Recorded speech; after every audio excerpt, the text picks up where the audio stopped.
What are the objectives and significance, 3 number में आया हुआ है, significance of meaning and significance, 3 marker में ये क्वेश्चन आया हुआ है, तो फिर पता होना चाहिए। तो बहुत ही जनरल बातें हैं, बट फिर भी मतलब आपको एग्जैक्ट वर्ड टू वर्ड पता होने चाहिए। असेसिंग द अर्निंग कैपेसिटी और profitability, assessing the earning capacity or profitability on the basis of financial analysis, the earning capacity or profitability of an enterprise can be assessed. Statement of profit and loss बता तो रहा है sir profitability, वो absolute terms में बताता है, उसने बताया profit after tax is 90 crores। अब ये इंफॉर्मेशन तो इनकम्प्लीट हो सकती है, मतलब डिसीजन मेकिंग के पॉइंट ऑफ व्यू से ये अपने आप में कोई कंप्लीट इन्फॉर्मेशन तो नहीं है कि अच्छी रही परफॉर्मेंस या बुरी रही। बता सकते हो अगर इस कंपनी का प्रॉफिट ना 90 करोड़ है, कम है या ज्यादा है? अगर अब ये कैसे कह सकते हो ज्यादा या कम है? क्या पता ये हीरो होंडा का था, हीरो होंडा का पिछले साल एग्जाम्पल 750 करोड़ का प्रॉफिट था और अब तो 90 करोड़ है, तो उनके लिए तो मतलब बहुत ही बुरी बात है ये। तो बात समझ आई कि statement of profit and loss incomplete information है अपने आप में, डिसीजन मेकिंग के लिए, डिसीजन मेकिंग के लिए वो बिल्कुल इनकम्प्लीट इंफॉर्मेशन है। हमें कैसे पता चलेगा कि वो स्ट्रांग है या वीक है? ठीक है ना, तो फिर वो होता है परसेंटेज पे आ जाता है कि साइज ऑफ द बिजनेस। अब सोचो उन्होंने 10,000 करोड़ लगाए हुए हैं और प्रॉफिट आया 90 करोड़, तो क्या है ये? तो मतलब जीरो ही हुआ, फायदा ही नहीं हुआ 10,000 करोड़ लगा के। बात समझ आ गई ना? तो अब फिर वो परसेंटेज पे आ जाते हैं हम, फिर रिटर्न ऑन इन्वेस्टमेंट निकालो इनकी, पीबीआईटी ऑन कैपिटल एम्प्लॉयड। तो ज्यादा मीनिंगफुल इंफॉर्मेशन क्या होगा, प्रॉफिट आफ्टर टैक्स या आरओआई? तो वो एनालिसिस का फिर पार्ट है। तो significance assessing the earning capacity or profitability, in addition the earning capacity in coming years में भी। अब होता ना कि आपने एक ट्रेंड निकाला, अच्छा पहले इतनी थी अब इतनी इतनी है, तो एक फोरकास्ट भी कर सकते हो। फोरकास्ट करके तो हम इन्वेस्टर्स को अट्रैक्ट करते हैं। शेयर होल्डर्स मीटिंग में, एजीएम होती है एनुअल जनरल मीटिंग में, तो आपको बताना पड़ता है कि भाई साहब आगे क्या लग रहा है कि हमारी कंपनी की परफॉर्मेंस कैसी रहेगी, एस्टिमेटेड प्रॉफिट्स क्या होंगे। कोई doubt? all the external users of financial statements, especially investors and potential investors, are interested in the earning capacity of the business and its forecast.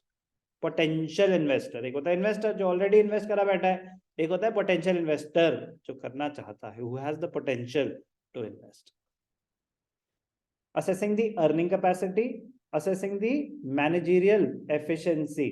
अब कितने सारे हमारे टर्नओवर रेशियोज होते हैं, स्टॉक टर्नओवर रेशियोज, वो आपकी efficiency with regard to money invested in stock inventory बताता है कि आपने ज्यादा पैसे ब्लॉक तो नहीं कर रखे। ट्रेड रिसीवेबल्स टर्नओवर रेशियो, वो efficiency with regard to collection from trade receivables, तो एफिशिएंसी ही तो बता रहा है। ऑपरेशनल एफिशिएंसी ऑपरेटिंग रेशियो बताता है, overall efficiency net profit ratio बताता है। तो assessing the managerial efficiency, the financial statement analysis helps to identify the areas where the managers have been efficient and the areas where they have been inefficient. तो अगर gross profit ratio लो है तो production efficiency आपकी लो है, क्योंकि production efficiency आया मतलब आपकी कॉस्ट ऑफ प्रोडक्शन कम आ रही है, तो gross profit high. For example, by using accounting ratios, it is possible to analyze relative proportion of production, administrative, and marketing expenses. Any favorable or unfavorable variation can be identified. तो हमें पता चलेगा किस department की वजह से ये variation I. Assessing the short term and long term solvency. तो liquidity ratios short term solvency के लिए, solvency ratios long term के लिए। तो what are the objectives और significance? तो पहला ऑब्जेक्टिव क्या हो गया, assessing the earning capacity और profitability, फिर assessing the managerial efficiency, assessing the short term and long term solvency। उस पर तो मैं जा नहीं रहा हूँ, तो हमने बहुत डिटेल में कर रखा है। शॉर्ट टर्म कि शॉर्ट टर्म करंट लाइबिलिटीज को पे ऑफ करने के लिए आपके पास सफिशिएंट फंड्स है कि नहीं, तो क्या करते हैं हम, liquidity ratios, current ratio, quick ratio. Solvency ratios long term financial position के बारे में बताते हैं कि लॉन्ग टर्म लाइबिलिटीज पे ऑफ करने के लिए आपके पास सफिशिएंट फंड्स हैं कि नहीं है। उसमें हमने सीखा debt equity ratio, proprietary ratio, total assets to debt ratio, interest coverage ratio, और एक दो नए भी आ गए।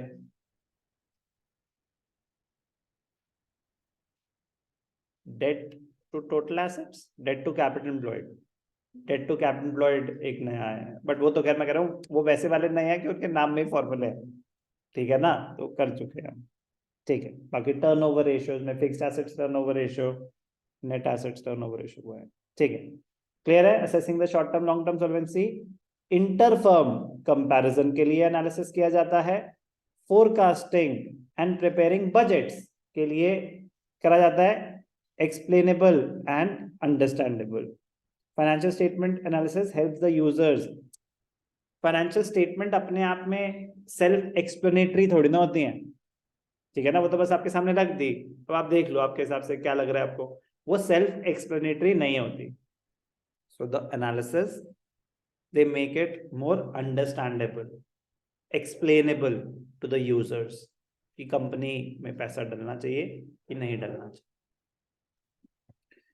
आई repeat, this is also one of the most important question of this chapter, तो ये आपको पूरा याद होना चाहिए।